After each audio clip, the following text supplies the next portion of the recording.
Sulit ba talaga ang Dinosaur Island para sa toddlers? O baka mas ma-enjoy lang ito ng mas matatandang bata? Sa video na ito, sasamahan nyo kami habang ini-explore namin ang Dinosaur Island kasama ang aming 2-year-old na si Zach para malaman kung worth it ba itong puntahan ng mga pamilyang may maliit na anak. At sa dulo ng video, bibigyan namin kayo ng honest verdict, mga tips at mga bagay na dapat malaman bago kayo pumunta. Pagdating namin sa Dinosaur Island, agad naming napansin na family-friendly ang lugar. Maraming open spaces at maraming pwedeng puntahan sa loob ng complex. Excited na excited si Zach dahil kahit sa entrance pa lang, makikita mo agad ang dinosaur theme ng buong lugar. Ito ang pinaka-main attraction ng buong park, ang Dinosaur Island. Habang naglalakad sa loob, makakakita kayo ng iba't ibang life-size dinosaurs na gumagalaw at may sound effects pa. Para sa mga toddlers na mahilig sa dinosaurs, malaking wow factor ito dahil parang nabubuhay talaga ang mga dinos sa paligid. Si Zach naman, halo yung reaction niya. May mga dinosaurs na sobrang kinatuwa niya, pero may ilan din naman na medyo kinabahan siya dahil sa laki at lakas ng tunog. Kaya kung may toddler kayo na medyo sensitive sa malalakas na sounds, magandang ihanda sila bago pumasok. Isa sa pinaka na-enjoy naming attractions ay ang Jurassic Jungle Safari. Sasakay kayo sa isang train ride habang umiikot sa area na puno ng dinosaurs. Para sa mga bata, masaya ito dahil hindi sila kailangang maglakad ng matagal habang nakakakita pa rin sila ng iba't ibang dinosaur displays.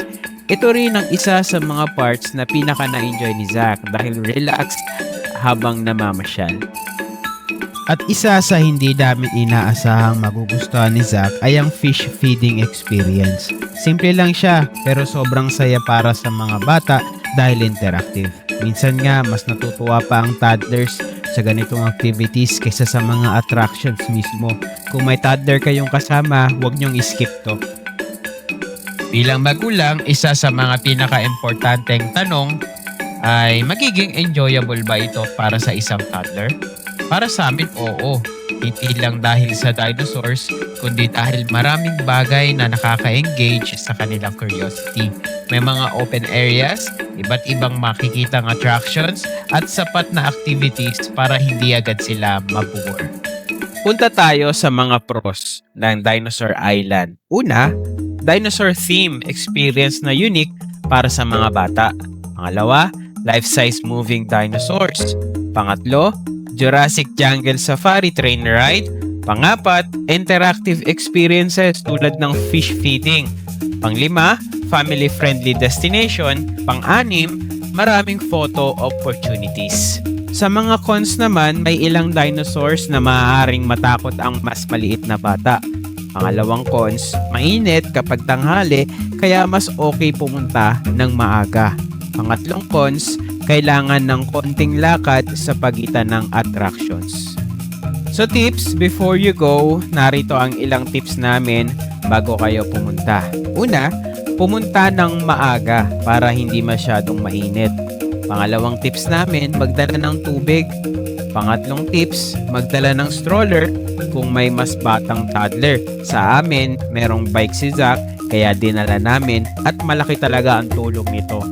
Pang-apat na tips, ihanda ang bata sa malalaking dinosaur at malalakas na sound effects. Pang-lima, maglaan ng sapat na oras para ma-enjoy lahat ng attractions. So, sulit ba talaga ang Dinosaur Island para sa toddlers? Pagdating sa overall experience, masasabi naming oo, sulit siya para sa amin. Pero gusto kong maging realistic sa expectations ninyo. Kung ang hinahanap ninyo ay isang place na puro rides at playgrounds, baka hindi ito yung tipo ng attraction na iniisip ninyo. Ang pinakamalakas na selling point ng Dinosaur Island ay yung experience mismo. Yung excitement ng mga bata na makakita ng life-size dinosaurs, marinig ang mga tunog nila at maramdaman na parang nasa Jurassic World sila kahit sandali lang. Para kay Zach, hindi naman niya maaalala lahat ng pangalan ng dinosaurs. Pero kitang-kita namin yung excitement niya habang tinitingnan sila isa-isa, nagtuturo at nagre-react sa bawat nakikita niya. At bilang magulang, iyon naman talaga ang importante, yung makita mong nag-enjoy at natuwa ang anak mo sa bagong experience. Isa rin sa natutunan namin sa trip na ito ay hindi palaging yung pinakamalalaking attraction ang pinaka-naaalala ng bata. Minsan yung simpleng fish feeding, paglalakad sa paligid, at pag-o-observe sa iba't ibang bagay na talagang nagbibigay saya sa kanya. Kaya kung may toddler kayo, huwag masyadong mag-focus sa itinerary. Hayaan ninyo silang mag-explore at mag-enjoy sa sarili nilang pace.